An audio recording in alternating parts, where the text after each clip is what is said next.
Hello friends, तो आ चुके हैं जीके जीएस के एक और वीडियो के साथ जिसका टॉपिक है आधुनिक भारत का इतिहास। और ये नोट नंबर 3 है। तो बढ़ते आज के पहले प्रश्न की ओर। तो आज का पहला प्रश्न है 1873 ईस्वी सत्य शोधक समाज की स्थापना की गई, किनके द्वारा की गई थी? तो ज्योतिबा फुले द्वारा की गई थी। तो बढ़ते हैं आगे। किस धर्म सुधारक की मृत्यु भारत के बाहर हुई थी? तो राजा राम मोहन राय की मृत्यु हुई थी। तो बढ़ते आगे। सत्यार्थ प्रकाश पुस्तक के लेखक कौन है? तो दयानंद सरस्वती, दयानंद सरस्वती। तो बढ़ते आगे। एंड रामकृष्ण मिशन की स्थापना किसने की? तो विवेकानंद ने की थी। तो बढ़ते आगे। आगे है बहाबी आंदोलन का मुख्य केंद्र था? तो पटना था। बहाबी आंदोलन का मुख्य केंद्र पटना था। तो बढ़ते आगे। आगे है भारत में दास प्रथा को कब अवैध घोषित किया गया? तो 1843 ईस्वी, 1843 ईस्वी। भारत में अंग्रेजी शिक्षा किसके द्वारा लागू की गई थी? तो विलियम बेंटिक के। तो बढ़ते आगे। आगे है वेदों में संपूर्ण सच्चाई निहित है, यह व्याख्या की गई है किनके द्वारा? तो स्वामी दयानंद द्वारा, स्वामी दयानंद द्वारा। तो बढ़ते आगे। महाराष्ट्र का सुकरात, महाराष्ट्र का सुकरात किसे कहा जाता है? तो महादेव गोविंद रनाडे को कहा जाता है, महादेव गोविंद रनाडे को। तो बढ़ते आगे। एंड आगे है स्वामी विवेकानंद किस स्थान पर हुए धार्मिक सम्मेलन से प्रसिद्ध हुए? तो शिकागो, शिकागो। तो बढ़ते आगे। राजा राम मोहन राय ने अपनी असाधारण काम की खातिर भारतीय इतिहास में अपनी पहचान बनाई। उनका मुख्य काम इस दिशा में था, तो समाज सुधार में था। तो बढ़ते आगे। आगे है अलीगढ़ मुस्लिम विश्वविद्यालय की स्थापना किसने की थी? तो सैयद अहमद खान ने की थी। तो बढ़ते आगे। एंड आगे है किसे आधुनिक भारत का जनक कहते हैं? तो राजा राम मोहन राय को, राजा राम मोहन राय को आधुनिक भारत का जनक कहते हैं। तो बढ़ते आगे। एंड आगे है भारतीय राष्ट्रवाद का जनक किसे कहा जाता है? तो राजा राम मोहन राय को कहा जाता है। एंड आगे है कन्याकुमारी का रॉक मेमोरियल किसके लिए समर्पित है? तो स्वामी विवेकानंद के लिए। तो बढ़ते आगे। एंड आगे है स्वामी दयानंद सरस्वती का मूल नाम क्या था? तो मूल शंकर था, मूल शंकर। तो बढ़ते आगे। एंड आगे है भारत में 19वीं सदी का पुनर्जागरण किस वर्ग तक सीमित था? तो उच्च मध्य वर्ग तक सीमित था। तो बढ़ते आगे। आगे है प्रार्थना समाज की स्थापना किसकी प्रेरणा के फलस्वरूप हुई? तो केशव चंद्र सेन के प्रेरणा के फलस्वरूप। तो बढ़ते आगे। आगे है राजा राम मोहन राय के इंग्लैंड जाने के पश्चात किसने ब्रह्म समाज की बागडोर संभाली? तो रामचंद्र विद्यावागीश, रामचंद्र विद्यावागीश। तो बढ़ते आगे। राजा राम मोहन राय और डेविड हेयर किसकी स्थापना से जुड़े हुए थे? तो हिंदू कॉलेज। तो बढ़ते आगे। देवबंद आंदोलन से जुड़े उस विद्वान का नाम बताइए जिन्होंने स्वतंत्रता आंदोलन में महत्वपूर्ण भूमिका निभाई? तो अब्दुल कलाम आज़ाद, अब्दुल कलाम आज़ाद। तो बढ़ते आगे। सरदामणि कौन थी? तो रामकृष्ण परमहंस की पत्नी थी, रामकृष्ण परमहंस की पत्नी थी। तो बढ़ते आगे। एंड राजा राम मोहन राय द्वारा ब्रह्म समाज की स्थापना की गई थी कितने ईस्वी में? तो 1828 ईस्वी में। तो बढ़ते आगे। आगे है कुका आंदोलन को किसने संगठित किया? तो गुरु रामसिंह ने, गुरु रामसिंह ने। तो बढ़ते आगे। आगे है दयानंद सरस्वती द्वारा स्थापित आर्य समाज है, दयानंद सरस्वती द्वारा आर्य समाज, यानी कि आर्य समाज की स्थापना दयानंद सरस्वती ने की। तो बढ़ते आगे। आगे है 19वीं सदी के उत्तरार्ध में नव हिंदूवाद के सर्वश्रेष्ठ प्रतिनिधि कौन थे? तो स्वामी विवेकानंद, स्वामी विवेकानंद। बढ़ते आगे। आगे है स्वामी विवेकानंद ने रामकृष्ण मिशन की स्थापना की कितने वर्ष में? तो 1896 ईस्वी में। बढ़ते आगे। आगे है महाराष्ट्र के किस सुधारक को लोकहितवादी कहा जाता है? तो गोपाल हरि देशमुख को, गोपाल हरि देशमुख को। तो बढ़ते आगे। शिकागो विश्व धर्म पार्लियामेंटो शिकागो विश्व धर्म पार्लियामेंट जिसमें विवेकानंद ने भाग लिया था का आयोजन हुआ था, कहाँ कब हुआ था? तो सितंबर 1893 में। एंड रामकृष्ण परमहंस का मूल नाम क्या था?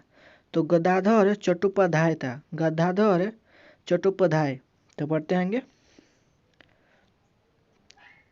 एंड आगे है रामकृष्ण परमहंस का जन्म स्थान था, कहाँ था? तो कमार पुकुर गांव, हुगली जिला। तो बढ़ते आगे। एंड रामकृष्ण मिशन का मुख्यालय कहाँ स्थित है? तो वेलूर। रामकृष्ण मिशन का मुख्यालय कहाँ स्थित है? तो वेलूर। तो बढ़ते आगे। एंड ब्रह्म समाज किस सिद्धांत पर आधारित है? तो एकेश्वरवाद। तो बढ़ते आगे। देव समाज का संस्थापक कौन था? तो शिव नारायण अग्निहोत्री। शिव नारायण अग्निहोत्री। देव समाज का संस्थापक कौन था? शिव नारायण अग्निहोत्री। तो बढ़ते आगे। आगे है राधा स्वामी सत्संग के संस्थापक कौन थे? तो शिव दयाल साहब, शिव दयाल साहब। तो बढ़ते आगे।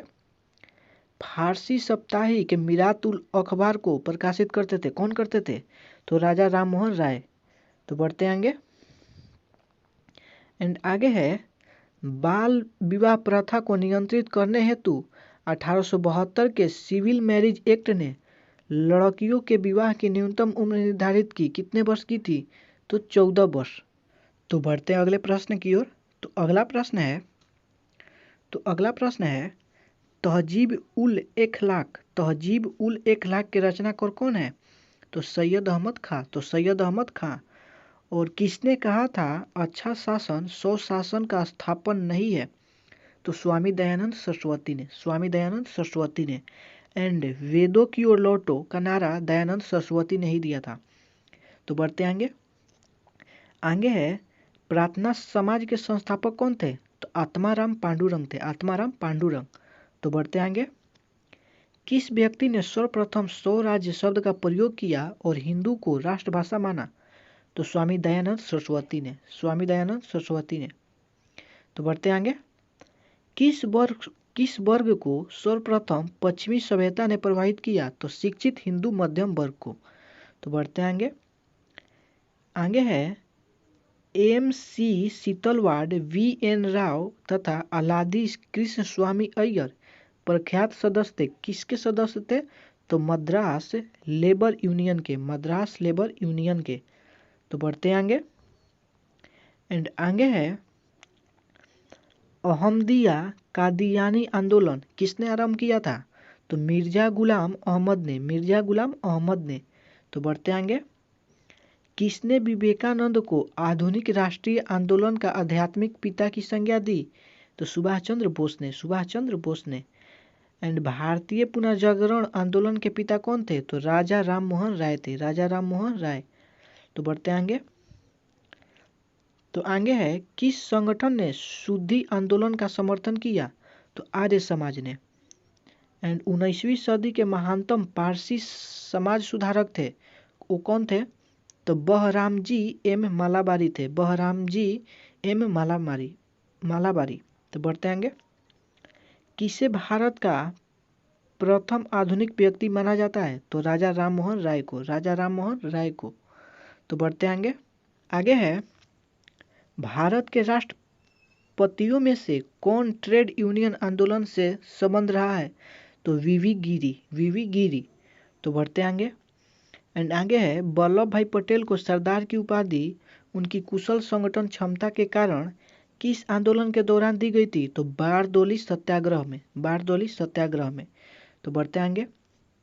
बारदोली सत्याग्रह का नेतृत्व किसने किया था? तो वल्लभ भाई पटेल ने, वल्लभ भाई पटेल ने। तो बढ़ते आगे। आगे है किस वायसराय के शासनकाल में पहला फैक्ट्री अधिनियम पारित किया गया था? तो लॉर्ड रिपन के शासनकाल में, लॉर्ड रिपन के शासनकाल में। तो बढ़ते आगे। एंड आगे है किस प्रदेश में ब्रिटिश के विरुद्ध बिरसा मुंडा का संचलन रहा था? तो छोटा नागपुर। तो बढ़ते आगे। आगे है वाईकोम सत्याग्रह कहाँ चलाया गया? तो केरल में चलाया गया था। तो बढ़ते नेक्स्ट प्रश्न की ओर। नेक्स्ट प्रश्न है पहली बार किस कारखाना अधिनियम में बच्चों की सुरक्षा के उपाय के प्रावधान किए गए? तो इसका सही आंसर है भारतीय कारखाना अधिनियम, भारतीय कारखाना अधिनियम। तो बढ़ते आगे। पहली बार किस कारखाना अधिनियम के तहत महिला मजदूरों की सुरक्षा सुनिश्चित की गई? तो भारतीय कारखाना अधिनियम, भारतीय कारखाना अधिनियम। तो बढ़ते आगे एंड आगे है आधुनिक युग का मनु। आधुनिक युग का मनु किसे कहा जाता है? तो B.R. अम्बेडकर यानी भीमराव अम्बेडकर को आधुनिक युग का मनु किससे कहा जाता है? तो भीमराव अम्बेडकर को। तो बढ़ते आगे आगे है महाराष्ट्र के एक महार परिवार से संबंध रखने वाले B.R. अम्बेडकर यानी भीमराव अम्बेडकर का जन्म वस्तुतः कहाँ हुआ था? जहाँ उनके पिताजी रामजी मालोजी सूबेदार मेजर के पद पर कार्यरत थे। तो उनका जन्म हुआ था महू छावनी मध्य प्रदेश में, महू छावनी मध्य प्रदेश में। तो बढ़ते आगे भीमराव अम्बेडकर की पढ़ाई लिखाई में किसने बड़ा सहयोग दिया था? तो बड़ौदा के महाराज ने, बड़ौदा के महाराज ने। तो बढ़ते आगे एंड आगे है अखिल भारतीय व्यापार संघ कांग्रेस का प्रथम अध्यक्ष कौन था? तो लाला लाजपत राय। बढ़ते आगे 1899 से 1900 के मुंडा क्रांति का नेता कौन था? तो बिरसा मुंडा। तो बढ़ते आगे है अखिल भारतीय किसान सभा के प्रथम सत्र की अध्यक्षता किसने की? तो स्वामी सहजानंद ने। तो बढ़ते आगे है 1855 में संथालों ने किस अंग्रेज कमांडर को हराया? तो मेजर बोरो, मेजर बोरो। तो बढ़ते आगे है बम्बई में अखिल भारतीय व्यापार संघ कांग्रेस की स्थापना कब हुई? तो 1920 में। एंड मुंडाओं ने विद्रोह खड़ा किया, कब किया था? तो 1895 में, 1895 में। तो बढ़ते आगे है ट्रेड यूनियन आंदोलन के क्रांतिकारी चरण का समय था? तो 1926 से 1939। तो बढ़ते आगे एंड हो विद्रोह हुआ था? तो 1820-21 के दौरान हुआ था। तो आज के लिए इतना ही। तो मिलते हैं इसी तरह के एक और नए वीडियो के साथ बहुत ही जल्द। तब तक के लिए बाय बाय।